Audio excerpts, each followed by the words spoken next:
आप देख रहे हैं केकेडी न्यूज।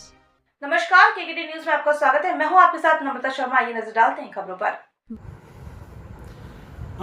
जावेद साहब, आप G72 न्यूज से जो आप सवाल कर रहे हैं कि माननीय प्रधानमंत्री शपथ ग्रहण समारोह के बाद फौरन जो है G7 कंट्रीज के जो इटली में जो मीटिंग थी उसमें चले गए थे, इससे भारत को क्या मिला? देखिए, एक इंडस्ट्रियलाइज कंट्रीज का जिसमें कि 7 कंट्रीज हैं और ये उसके मेंबर्स हैं। इंडिया उसका, भारत जो है उसका मेंबर नहीं है, लेकिन ये इंडिया जो है 10-12 कंट्रीज को उन्होंने इनवाइट किया था, उसमें इंडिया एक तरह से इन्वाइटीज था, तो जाने में तो कोई हर्ज नहीं है। लेकिन ऐसे जगहों पे जहाँ पे आप समझते हो कि ये इंडस्ट्रियलाइज कंट्री है, खासकर जैसे USA है, कनाडा है, जर्मनी है, फ्रांस है, UK है, जापान है, इटली है, ये 7 कंट्रीज जो है बहुत ही हाईली इंडस्ट्रियलाइज है और इन्वायरमेंट का जो है बहुत बड़ा प्रभाव, जो जिस तरह से पर्यावरण जो सत्यानाश हो रहा है ग्लोबल लेवल पे, उसका ये एक मुद्दा था। मुद्दे के साथ साथ में उन्होंने इंटरनेशनल गवर्नेंस के साथ साथ आर्टिफिशियल इंटेलिजेंस, ये चीज़ें जो है इंटरनेशनल सिक्योरिटी वगैरह पर डिस्कशन होना था। मैं समझता हूँ कि माननीय प्रधानमंत्री को जाने के, चूँकि वहाँ पर वो स्पीकर नहीं थे और जिस तरह से उनके बारे में वीडियो वायरल हुई है खासकर इटली में, कि वहाँ के जो उनके प्रोटोकॉल के मुताबिक एक बहुत बड़े डेमोक्रेसी के प्राइम मिनिस्टर होने के बाद में जो इस तरह का प्रोटोकॉल देना चाहिए था, जो रेस्पेक्ट देना चाहिए था, जो उनका आओ भगत हो रहा था, वो नहीं हुआ। ऐसे में अपने फॉरेन मिनिस्टर को भेजा जा सकता था और इतना करोड़ों रुपया खर्च करने के बाद जिस तरह से इंटरनेशनल लेवल पे इनके विजिट की भद हुई है, मैं समझता हूँ कि ऑलरेडी ये सोशल मीडिया पे आ चुका है। मुझे इसके बोलने के लिए कुछ नहीं है। मैं तो ये कहूँगा कि ख़ास करके अपने नेशन को जो है पर्यावरण को लेकर हर एक मतलब स्ट्रॉन्ग यहाँ पे रूल्स बनाए जाने चाहिए। इतने डेवलपमेंट हो रहे हैं लेकिन पेड़ पौधे को लगाया नहीं जाता है। आपका ये कहना कि जाने से क्या मिला, मैं समझता हूँ कि भारत को कुछ नहीं मिला सिवाय भद होने के, बदनामी होने के और पैसे का वो होने के लिए। इसके बारे में बहुत से चैनल से बात कर चुका है, मैं नहीं बोलता। कुल मिला के ये कि भारत को कोई लाभ नहीं हुआ। दूसरा सवाल ये कि जिस तरह से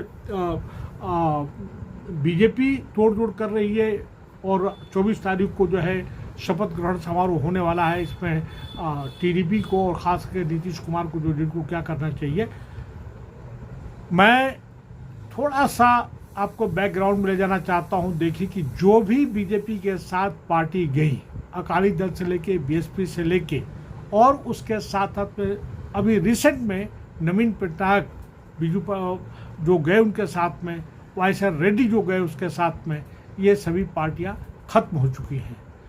बीजेपी का जो मनवादी और पुजवादी जो तत्व है, अनासिर है, वो अंदर से उनको दीमक की तरह खा जाता है। तमाम जो है ऐसे ड्रैकोनियन लॉज, खास करके UAPA, CAA, NRC और भी जो SC/ST के खिलाफ या माइनॉरिटी के खिलाफ जो कानून पास हुए हैं, नवीन पटनायक और वाईएसआर रेड्डी के माध्यम ही पैदा मतलब उनके सपोर्ट से ये हुआ है।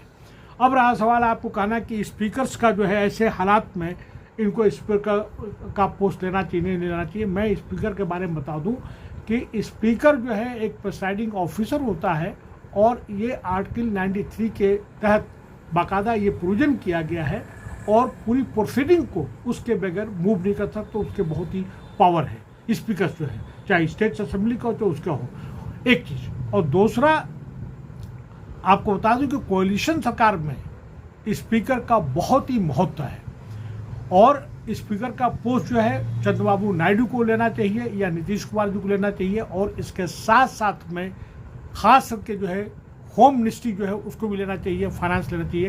होम मिनिस्ट्री के तहत जो है तमाम गवर्नमेंट के इम्पोर्टेंट इंस्टीट्यूशंस या एजेंसीज जो है, जैसे CBI है, ED है, IB है, रॉ है, और उसके साथ साथ में NIA, नेशनल यूनिवर्सिटी एजेंसी वगैरह है, तमाम है, और इसी का यूज मिसयूज होता रहा है और उनको तोड़फोड़ किया जाता है। और बीजेपी के पास में बहुत ही आपने देखा कि पिछले 10 साल में काफ़ी तोड़फोड़ हुआ है। और एक बात और बताना चाहता हूँ कि स्पीकर्स के बारे में, कि स्पीकर्स को इतना पावर दे दिया गया 52 अमेंडमेंट करके 1985 में जो एंटी डिफेक्शन लॉज आया, तो उसमें हुआ कि ऑल एंड ऑल एक तरह से देखा जाए तो स्पीकर है, और स्पीकर जब फाइनल डिसीजन जब ले लेगा तब उसका जुडिशियल रिव्यू जो है हाई कोर्ट सुप्रीम कोर्ट कर सकता है, अदरवाइज नहीं हो सकता है। आपको बता दूं कि 2018 में यही वाईएसआर रेड्डी की पार्टी ने और टीडीपी ने अगर देखा जाए तो जब नो कॉन्फिडेंस मोशन लाया तो सुमित्रा महाजन जी ने उसको जो है हंगामा होता रहा है, उसको एडमिट नहीं होने दिया। और रिसेंट जो है 2022 पे जो उद्धव ठाकरे की जो सरकार गिरी, आप उसमें देखेंगे कि वहाँ पे जो स्पीकर थे तो स्पीकर ने जो डिसीजन नहीं लिया और उसमें क्या हुआ, अल्टीमेटली उद्धव ठाकरे की सरकार गिर गई। अच्छा, कोलिशन जो है एरा कहते हैं, उसमें जो कि अपने सोमनाथ चटर्जी जी थे, उसमें पीएस संगमा थे, उसके साथ साथ बालयोगी साहब थे, तो उसमें सरकार जो कि जो अपोजिशन के ये लोग थे तो बच गई, क्योंकि हमेशा स्पीकर जो है तो गवर्नमेंट का साथ देता है। ऐसे में आपका सवाल ये है कि ये जो है छोटी छोटी पार्टियां खत्म हो जाएंगी। छोटी छोटी पार्टियां तो खत्म हो जाएंगी, लेकिन कोई भरोसा नहीं है क्या उन्होंने डील किया है, मुझे नहीं मालूम है। लेकिन लोगों का कहना है कि अगर नायडू उसके साथ जाते हैं और स्पीकर का पोस्ट नहीं लेते हैं, होम मिनिस्टर का पोस्ट नहीं लेते हैं और फाइनेंस नहीं लेते हैं, जो भी इनकी डील हुई है, बाकायदा लोगों का कहना है कि जो है इन दोनों स्टेट्स को जो है फाइनेंशियल पैकेज मिलना चाहिए और उसके साथ साथ स्पेशल इंटरेस्ट देना चाहिए जो मांग कर रहे हैं। लेकिन इसके साथ साथ चंद्रबाबू नायडू को और उसके नीतीश कुमार जी को स्पीकर का पोस्ट, होम मिनिस्टर का पोस्ट उसके साथ रखना चाहिए, क्योंकि ये जो है जो 52 अमेंडमेंट और उसके साथ साथ में जो एंटी डिफेक्शन लॉ जब आया है तो उसमें उसको बहुत काफ़ी पावर होता है और ख़ासकर मनी बिल वगैरह पे बहुत पावर होता है। ऐसे में कोई भरोसा नहीं है, क्योंकि बीजेपी ने पिछले 10 साल में जिस तरह तोड़फोड़ की गई है, चाहे आप यहाँ का मामला हो, मध्य प्रदेश का मामला हो, अपना महाराष्ट्र। खबरों में बने रहने के लिए धन्यवाद। देखते रहिए केकेटी न्यूज।